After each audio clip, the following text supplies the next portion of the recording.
जय गौरी शंकर। आप सभी स्वस्थ हों, प्रसन्न हों, इन्हीं कामनाओं के साथ मेरे पास कई प्रश्न उठते हैं कि महाराज जी, एकादशी व्रत क्यों किया जाता है।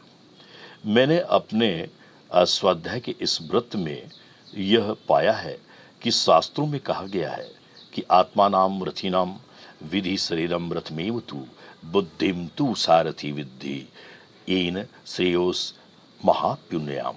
अर्थात आत्मा को रथी जानो, शरीर को रथ और बुद्धि को सारथी मानो।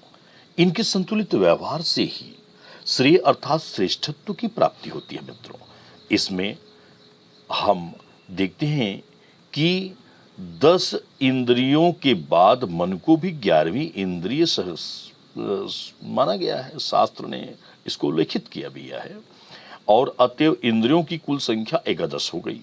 एकादशी तिथि को मन शक्ति का केंद्र चंद्रमा क्षितिज की एकादशवीं कक्षा पर अवस्थित होता है। यह प्रत्येक एकादशी को होता है और ऐसे समय में मनोनिग्रह की साधना की जाए तो वह सद्य फलवती सिद्ध हो सकती है। इसी वैज्ञानिक आशय से ही एकादश जो है इंद्रियों को, मन को यह नियंत्रित करने का एक धर्मानुष्ठान और व्रतोपवास है। इसलिए आप एकादशी उपवास कर सकते हैं। मैंने कहीं सुना भी है कि एकादशी करने वाले को कैंसर, कर्क रोग जैसे भी नहीं होते। एकादशी में कई प्रश्न उठते हैं कि चावल नहीं खाना चाहिए।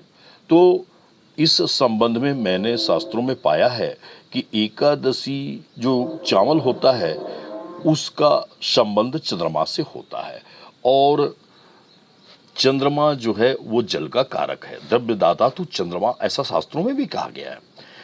ये एकादशी का जब व्रत इंद्रियों सहित मन के निग्रह के लिए किया जाता है तो वह चंद्रमा से जल का संबंध होने के कारण और चावल को जो पकाने में भी जल का ज्यादा प्रयोग किया जाता है तो वस्तुतः वह जल को अपनी ओर आकर्षित करता है।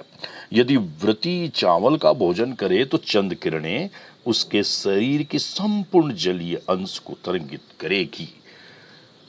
परिणाम स्वरूप मन में विक्षेप और संशय का जागरण होगा। इस कारण व्रती को एकादशी के दिन चावल का प्रयोग नहीं करना चाहिए।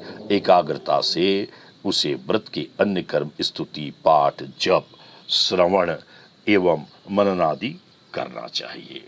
फिर से मिलेंगे। आप सभी स्वस्थ हों। जय गौरी शंकर। जय